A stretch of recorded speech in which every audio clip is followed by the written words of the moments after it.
servi.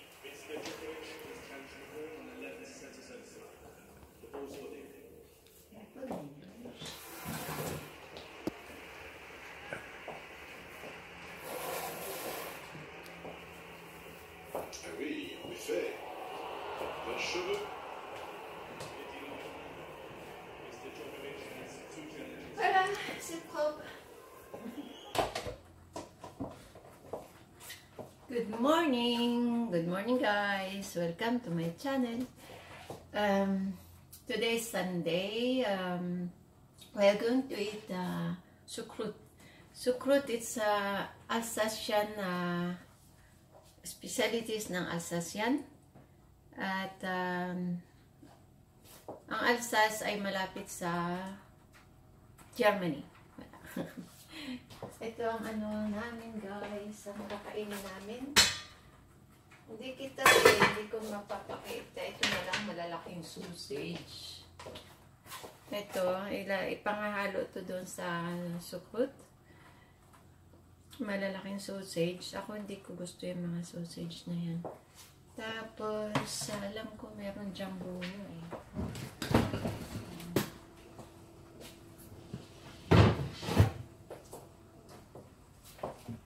Tapos to may jumbo no. Ito yung bali paanong baboy. Hindi naman paa. Yung sa may tuhod ba ng baboy.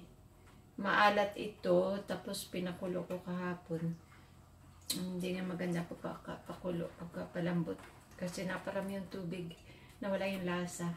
Kaya lalabas ko na siya. Ayan. Kailangan mapakulo ko ulit ng kaunti. So, ayan siya yung jumbo, no? Tapos, yung sausage. Saan ko ba nilagay? Yan yung sausage ng tawag nila dyan ay Montbéliard at saka Mokto. Ito yung bali, ano yan? Yung ibabaw niyan yung patatas, pero ang ilalim niyan ay sukrut soup. Yung ano ba? Ayan. Yung cabbage na marinate sa white wine at niluto ng matagal ni Jowawa na sa white wine. Masarap. Ayun guys. So ayan, inintay ko na lang yung pamangkin ko. At saka yung anak na ni Jowawa. Bali, 6 kami na magla-lunch. Paminsan-minsan lang naman ito guys eh. Kaya, ayun. Kasi nung Christmas, wala nga kami dito sa Paris. New Year, wala. Christmas pala, dito pala ako sa Paris. Kaya lang, nasa trabaho ako nun.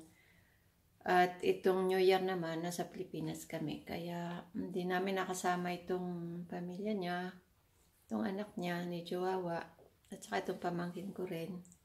Kaya ayun, mag-lunch kami, nakasama sila. Ayan guys.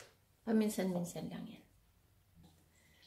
Tapos, doon sa mga nagtatanong guys sa akin kung paano makarating dito sa France, medyo hindi ko masasagot yung mga tanong nyo kasi nga, una-una, hindi naman ako taga-embassy, hindi naman ako taga-immigration, hindi ko alam yung mga procedure papunta dito sa France. At ang alam ko lang, basta kung legal ang papel mo, makakapunta kayo. Tapos, ako naman kasi nakapunta ko dito sa France kasi nga dati may husband akong French. Itong Jowawa ko, mag-boyfriend lang kami niyan, hindi kami nakasal. Pero matagal na kami nagsasama niya, nasa 11 years na. Kaya ayun, away bati yung kami dalawa. Tapos ayun nga, pasensya na yun sa mga nagtatanong kung paano magpunta dito. Hindi ko guys alam. Yung iba nag-i-agency, yung iba natawid, yung iba kanya-kanya silang diskarte. Ay ako, wala akong alam guys sa pagpunta rito. Wala rin akong mga alam na agency na pwedeng makatulong sa inyo. Kaya pasensya na kung mga tanong ninyo hindi ko masasagot. At ayun, tungkol sa trabaho, pwede akong magano kasi matagal na nga ako dito sa France, nasa almost 30 years na. At simula naman na dumating ako dito sa France, lagi akong may trabaho, never akong wala ng trabaho. Lagi akong full-time job simula nang dumating ako. Tapos dahil mababait naman ang nagiging employer ko, nakakapag-extra ako. Kaya yun lang naman ang advantage ko dun sa ibang mga nagpo-full-time kasi ang amo ko nga laging wala. Kaya nakakapag ako extra. Tapos ayun, yun lang guys, ang kanya-kanya lang ng diskarte ang pag-abroad kasi.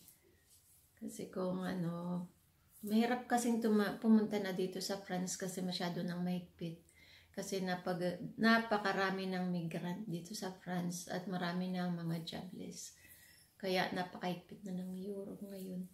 Kaya yun, diskartehan nyo na lang kung paano kayo makapunta dito guys. At sa trabaho naman, swertihan din dahil minsan may mga nagpupunta rito na matagal bago makahanap ng trabaho. Meron naman pag marami kang contact, makakahanap ka agad. Tapos, ayun, ang trabaho lang talaga dito guys, lalo't pag hindi ka marunong mag-French, talagang house cleaning at saka galaga ng bata. Ang pag-aalaga man sa matanda, pahirapan din kasi kailangan mo marunong ka mag-French. Kasi kung hindi ka pa rin makaano. Yung mga datihan na dito, nakakapagtrabaho sa mga hotel, sa mga restaurant, mga cook sila minsan, sa mga groceries, mga department store, yung mga matagal na dito. Kaya, ayun guys, ang huli kong masasabi sa inyo. Kaya, yun. Teka, tingnan ko muna yung iniinit ko.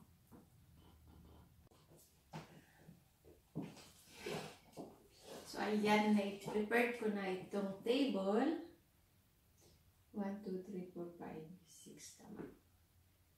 So, kailangan ko nilang ilagay mustard. Yun guys, yung box na yon. Medyo tagilid yata yung camera ko. Yung box na yon, dalawa na yan.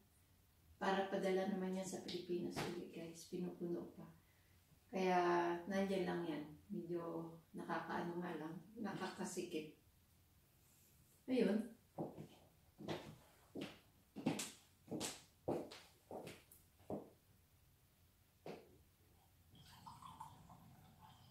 Ito pa yung tira namin kahapon. Diyan na yun.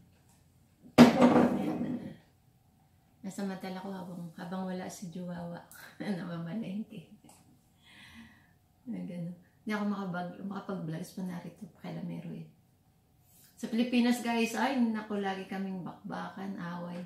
Kasi, kaya siya pasaway kasi wala daw siya naiintindihan. Kasi nga hindi siya marunong mag-English kahit isang words lang na sa English wala talaga siyang alam. Tapos, siyempre, pagkasama ko yung pamilya ko, nakakatamad naman na translate ko lahat sa kanya. Pag gano'n nangyayari, hindi ko na nakakausap yung pamilya ko, lagi na lang translate sa kanya. Doon napapagod din ako. Kaya susunod kong week guys, hindi ko siya sasama. Kasi storbo lang siya eh. Yan. Sabi niya naman, mga 2 years bago siya babalik doon. So nakapagod kasama, intindihin mo siya, yung ita-translate mo. Minsan nagsha-shopping kami, nakikipagbaratan dun sa tindera, siyempre kailangan ko i-translate sa kanya. Natingin dun ng kotse, ita-translate ko pa sa kanya. Natatamad ako i-translate kasi alam ko hindi naman siya bibili. Nag-curious lang siya, yung gusto niya lang malaman yung presyo. Hindi tinatamad ako mag-translate. Nakakapagod kaya. Tapos, may bayaw ako doon na American, napakadaldal din nun. Magtataka ka, bakit sila nag-uusap, nagtatawanan, pero hindi naman nagkakaintindihan. Kaya pag ako napapalapit sa kanila, ako ang napapagod kasi ta-translate ko silang dalawa. Kaya, ay nako, Hirap. Hirap may jowa ka guys na ano, na hindi siya makapagsalita ng English. Tapos isa pa nga, hindi nga niya, ayaw niya mag-retire doon. Kasi nga hindi niya nga daw maintindihan yung language. Kaya, ayun. Kaya ako lang doon sa bahay.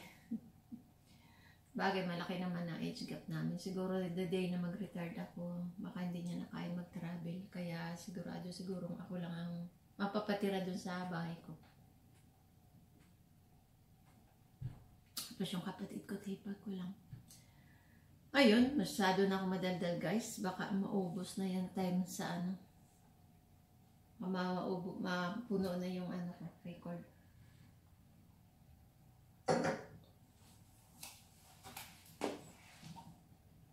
Vachement de goût, ouais. So, si Jowawa ang chip cook ngayon. Kasi, Putain, il est bon, mon chou. spécialiste siya dyan. Hein? C'est d'être expert sur le choucroute. Il n'y a pas meilleur que moi pour faire les choucroutes. On met pas des doigts normalement. Bah si, les cuisiniers mettent les doigts. Ouais. So ito guys yung pinabili ko sa kanya, galette de roi. At isang tak ng Maribel. Pusyong. Mirabel. Mirabel o Maribel? Mirabel pala. Mirabel. At isang tak. May ano siya, may corona siya. Kasi may ano siya, pag yung nakuha ng isa sa amin, ang Feb, siya yung kakamit ng koronang ginto. At ayan ang aking doggy na nagugutom na. Chippy! Je te mets 3 pommes de terre quand même, vu que tu manges pas de chou. Tu écrases et tu mets un peu de crème fraîche, tu vas voir, c'est délicieux. Vas-y, mangez pendant que c'est chaud. Hein. T'inquiète. Et que c'est Chabon qui avait... non, c'est comment il s'appelle Guys, at itong kasama ko ay bagsak.